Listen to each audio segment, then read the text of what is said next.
tersebut belum dapat dipublikasikan. Tapi siapa sangka, bahkan tanpa secarik dokumen itu pun, publik harus tahu betapa glamornya kehidupan sang Jenderal Bintang 2 ini, termasuk dalam urusan kendaraan. Memang secara garis keturunan, Ferdy Sambo berasal dari keluarga yang bisa dibilang cukup mapan. Bagaimana tidak, sang ayah, Peter Sambo, juga merupakan perwira tinggi Polri dengan pangkat terakhir Mayor Jenderal Polisi, atau yang kini disebut Inspektur Jenderal Polisi dengan 2 bintang di pundaknya. Latar belakang keluarga sebagai abdi negara tersebut mengantarkan Ferdy untuk kemudian mengenyam pendidikan kepolisian di Akpol. Tidak begitu sulit. Tahun 1994 silam, pria kelahiran Kabupaten Baru, Sulawesi Selatan, 9 Februari 1973 ini, berhasil menyelesaikan pendidikannya. Sebagai perwira baru, ia diletakkan sebagai Pamah Lemdiklat Polri sesaat setelah kelulusannya.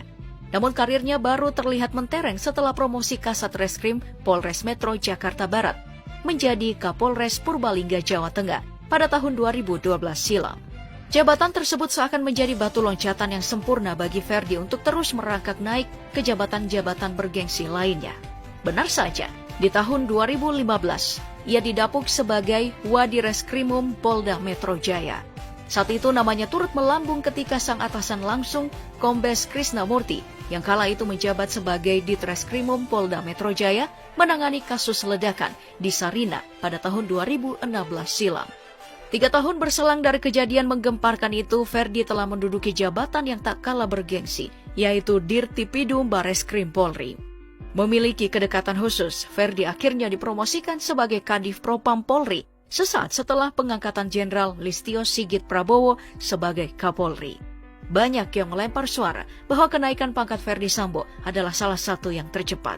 Bahkan, ia adalah perwira termuda yang memiliki 2 bintang di pundaknya saat ini di usia 48 tahun.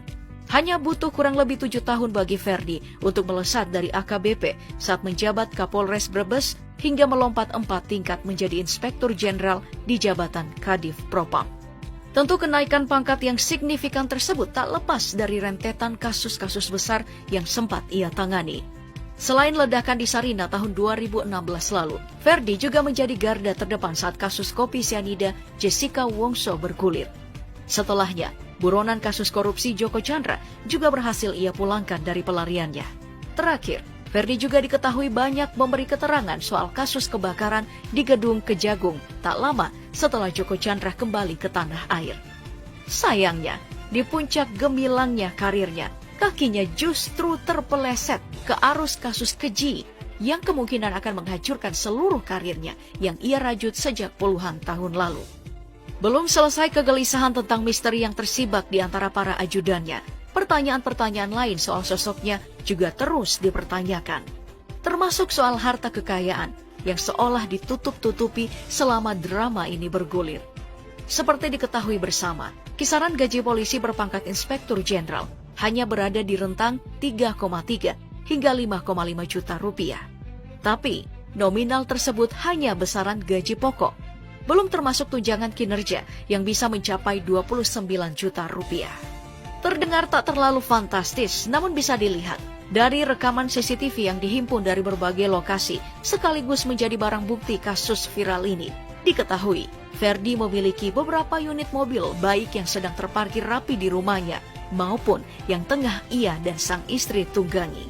Pertama, ada sebuah MPV super mewah dari Jepang, Lexus LM, yang ditengarai ditumpangi oleh sang istri, Putri Chandrawati, saat bertolak dari Magelang, Jawa Tengah, menuju kediamannya di Duren 3, Jakarta Selatan. Saat ini Lexus LM berbanderol antara 2,9 hingga 3,5 miliar rupiah. Di rombongan yang sama, terdapat satu unit Lexus RX generasi terbaru yang dijual dengan nominal 1,5 miliar rupiah. Rekaman CCTV di rumah pribadinya juga memperlihatkan 2 unit mobil mewah yang terparkir rapi di garasinya. Masih dari Lexus, kali ini adalah crossover tangguh NX yang dibanderol sekitar 1,35 miliar rupiah dalam kondisi baru. Harga tersebut 1 miliar lebih murah dibanding mobil di sebelahnya, yaitu sebuah Toyota Land Cruiser berwarna hitam.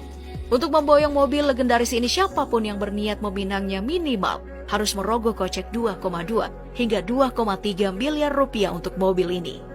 Terakhir, ada sebuah Lexus LX 570 yang kemungkinan merupakan kendaraan dinas yang disediakan oleh institusi kepolisian untuk menunjang tugas sehari-hari ayah dari 3 orang anak ini sebagai Kadif Propam. Sebagai informasi, mobil ini dihargai sekitar 3,5 miliar rupiah di pasar mobil baru. Bukan cuma kendaraan, hingga kini diketahui Ferdi memiliki 2 unit rumah pribadi yang masih satu lingkungan dengan rumah dinasnya di kawasan Duren 3, Jakarta Selatan. Meski tidak diketahui luasan pastinya, yang jelas kawasan ini merupakan kumpulan hunian-hunian kelas elit yang harganya bisa menyentuh belasan miliar rupiah per unitnya.